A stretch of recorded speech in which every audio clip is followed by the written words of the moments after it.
So good morning and welcome to Austin, Texas. How many of y'all, this is your first IQPC OPEX exchange? That's excellent.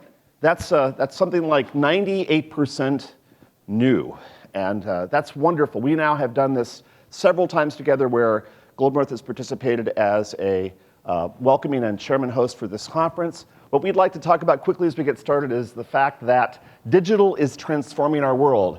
Now, we had about a 90% yes a moment ago when I asked the question, how many of y'all are for the first time at one of these OPEX exchanges? How many of you would agree that digital is transforming our world? Yes or no? Yes? Okay, cool. So I'm going to skip that one and go right to this. Our business is transformation.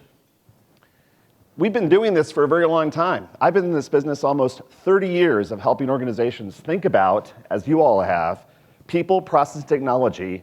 How do we make work better? How do we get employee engaged? How do we make our customers' experience as positive as possible? How do we deliver bottom line results for customers and for business? So if our business is transformation and digital is transforming our world, then the hypothesis we would put forward is these two variables are correlated. Something about digital transformation and something about operational excellence has something to do together. The question is, what is that set of implications for operational excellence? Do we think sitting here this morning that's relatively clear? Are you all, can you list what the elevator speech is of these are the 5 things that operational excellence will have to be doing better and differently, or the new accountabilities that those who have responsibilities for business transformation, customer experience, culture change have responsibility for? Do you think this is relatively clear now or unclear? How many would say we've got lots of work to do as an operational excellence community to rationalize these phenomenons of digital transformation in OPEX? Yes? Yeah, I think you're right. So we have a challenge as a community of practice, both here in Austin, in this room, and in our breakouts over the course of this 2 days, but also globally, to begin thinking about what's the new keyboard that leaders are going to be using to make change happen in the digital age. And we have to start breaking down silos, just as we have historically broken down silos between business functions and processes. We have to start breaking down the artificial silos between what we think of as digital transformation, what we think of as process improvement, what we think about as culture enablement, and customer journey. Those are big categories, and you can go to wonderful conferences on all 4 of those topics and more. But do people feel that those topics actually are, in a sense, a gigantic mashup? Yes. And that mashup is something that operational excellence sits right in the middle of. Because my experience is, over the course of my career, and I'm sure many of you have the same point of view, that if you're in the operational excellence business, you're kind of in the sweet spot of your organizations. Whether you're a public institution or a business, whether you're small, medium, or large, whether you're local or global, wouldn't you say that you have a wonderful 360 view of the company and its internal and external environment? Yes? What group of folks are better empowered to think about the digital experience and where we're going forward? So things like leadership, customer process, lean, these are concepts and tools that we have developed and mastered over the years.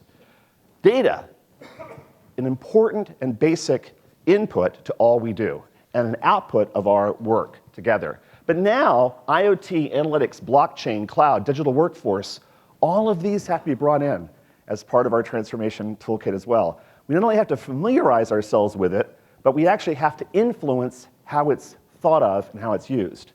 And ultimately, it all sits on the foundation of culture. Because it's not robots that make change happen, it's people.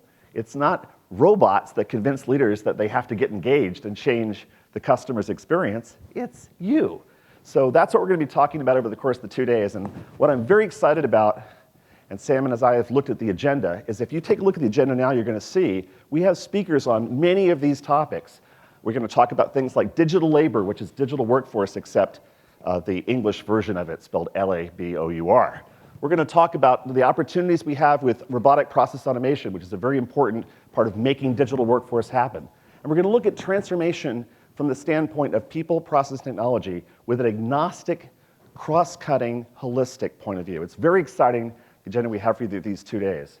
I'm happy to say that one of the things that we feel very strongly about at Globe North is that process is not somehow less relevant now than it was before the digital age arrived. That in fact, process is more important than ever, because what you are automating is something called a process.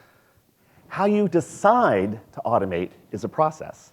And the actual automation steps you go through to make change happen, bringing digital to your customers, to your employees, is also a process. So I see that several of you are nodding your head right now. If you're in the automation business, you know exactly what I'm talking about. So instead of thinking of our operational excellence community of practice as being kind of back on our heels, seeing this digital wave coming, it's time to get up on top and surf that wave and be the leaders that make change happen, both within your businesses, but as thought leaders across the globe. Ultimately, we know, as a group of professionals in this room, that transformation is a journey. And we know it's our responsibility as operational excellence leaders to provide the roadmap for our teams. So with that, thank you very much. We'll look forward to inviting to our stage our first speaker, Mr. Ken Goldman, who is the former CFO of Yahoo, and who also, you should know, is the part owner of the Golden State Warriors. Thank you very much, and welcome Ken to the stage.